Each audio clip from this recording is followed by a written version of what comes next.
Magandang buhay. Isa sa mga mahalagang komponent ng kakayahang komunikatibo o bahagi ng kakayahang komunikatibo ay ang kakayahang diskursal. Ano ang ibig sabihin ng diskursal? Ang etimolohiya nito ay galing sa salitang Latin na discourses o kaya discoursus. Ang ibig sabihin ng diskursal sa atin, sa English ay conversation o kaya discussion, pakikipagtalastasan, pakikipagtalakayan o kaya konversasyon. Sa Filipino, tunghayan natin kung ano ang ibig sabihin ng kayang diskursal. Bago yan, talakay natin ang mga layunin natin. Siyempre, natatalakay ang kakayahang diskursal, ang kahulugan, kaligiran nito, at mga elementong dapat isaalang-alang. At syempre, makakabuo kayo ng critical na sanaysay ukol sa iba't ibang paraan ng paggamit ng wika, iba't ibang grupong sosyal at kultural sa Pilipinas, syempre sa pamamagitan ng aplikasyon ng kakayahang diskursal. So narito ang ibig sabihin ng kakayahang diskursal. Ito ay nakatuon sa connection ng magkakasunod na pangungusap tungo sa isang makabuluhang kabuuan. So tandaan ninyo yung word na magkakasunod na pangungusap at hindi sa interpretasyon ng mga individual na pangungusap. Ibig sabihin, nagkakaroon ng kabuang pag-unawa sa konteksto at pagtiyak sa kahulugan ng ipinapahayag ng teksto o sitwasyon ayon sa konteksto. Saklaw nito ang pagkakaugnay ng serye ng mga salita o pangungusap na bumubuo ng isang makabuluhang teksto. Ipaliwanag natin ng maigi.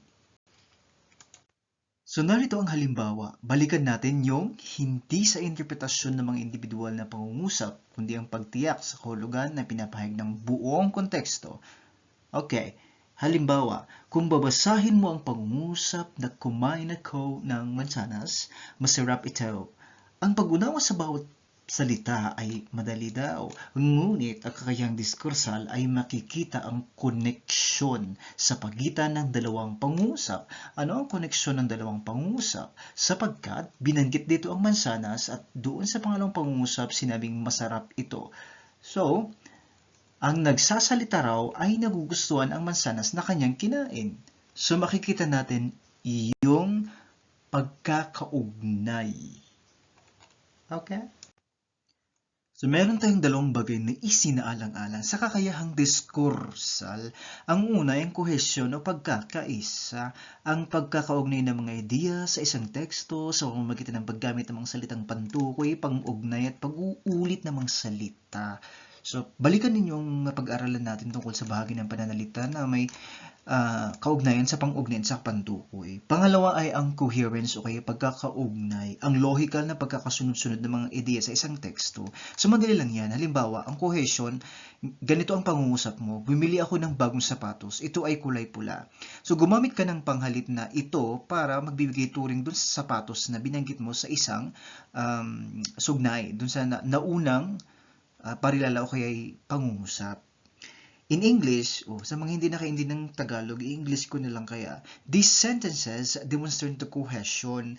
It is because there is a clear connection between the two clauses. The pronoun, which is the ito, refers back to the noun, which is the shoes or the sapatos, in the first sentence, in the first clause. So it creates a smooth flow of information dito sa pangungusap na ito. So the two sentences are connected because of the reference word. Nag-get siguro yun, di ba? Next naman is yung coherence. Ang halimbawa, nagising ako ng maaga, kumain ako ng almusal, pumunta ako sa paaralan. Okay, logical nga yan eh. Halimbawa, cohesion yan kasi the sentence exhibits the coherence through the chronological order that established first, nagising ako ng maaga. Okay? Sinasabi niya dyan ang tungkol sa time frame. Second, kumain ako ng almusal. It describes an action that follows after ng paggising. And then the next or the third one, the sentence shows, pumunta ako sa paaralan, sabi niya, that is the consequence of the previous actions. Ano yung mga previous actions? Yung nagising, kumain, tapos ito na yung nagiging kalabasan ng pangyayari o kaya yung consequence. So it's logical na arrangement ng pangungusap. Okay? Yan, dito na tayo kung paano gamitin ang cohesion at coherence sa pangungusap na ang layunin ay maging malinaw at madaling maunawaan ang iyong sinasabi. Unahin natin ang cohesion sa pangungusap. Ginagamit natin ito sa pag-uulit ng salita. Gusto ko ang mansanas. Ang mansanas ay masarap. So makikita natin doon yung gamit ng cohesion. Mula sa una-unang pangungusap, naulit yung salitang mansanas. Paggamit namang salitang pantukoy, bumili ako ng sapatos, ito ay kulay pula. Ang halimbawa ng pantukoy dito ay yung ito, tinutukoy ang sapatos. Ang mga iba't ibang halimbawa ng pantukoy ay pwedeng sila, siya, iyan, nang, sa, ni, at kung pag-uusapan naman natin ay pantukoy para sa paglalarawan, pwedeng mabait, maganda, malakas. Okay? Depende sa kung ano ang tinutukoy. So, pwede mo rin gawa ng pantukoy yung naunang halimbawa natin sa pag-uulit na salita. Gusto ko ang mansanas, ito ay masarap. Iyon. Paggamit ng mga pang-ugnay, halimbawa, kumain ako ng kanin at isda. Kaya naman, busog ako.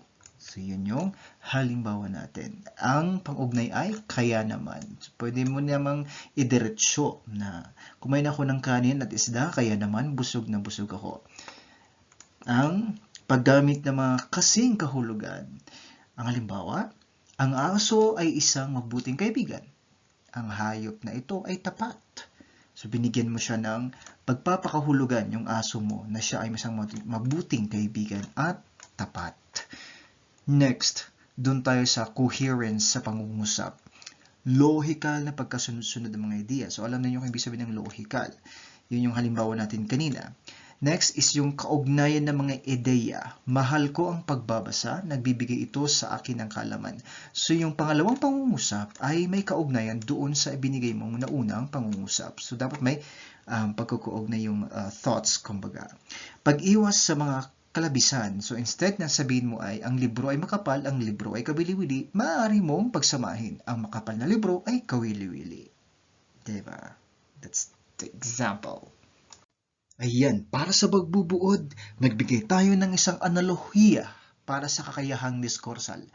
So, ang kakayahang diskursal ay parang isang pagtatayo ng bahay. So, nakikita niyo yung bahay doon, diba? So, para mabuo ang isang matibay at magandang bahay, kailangan ng maayos na pagpaplano, pagpipili ng tamang materyales.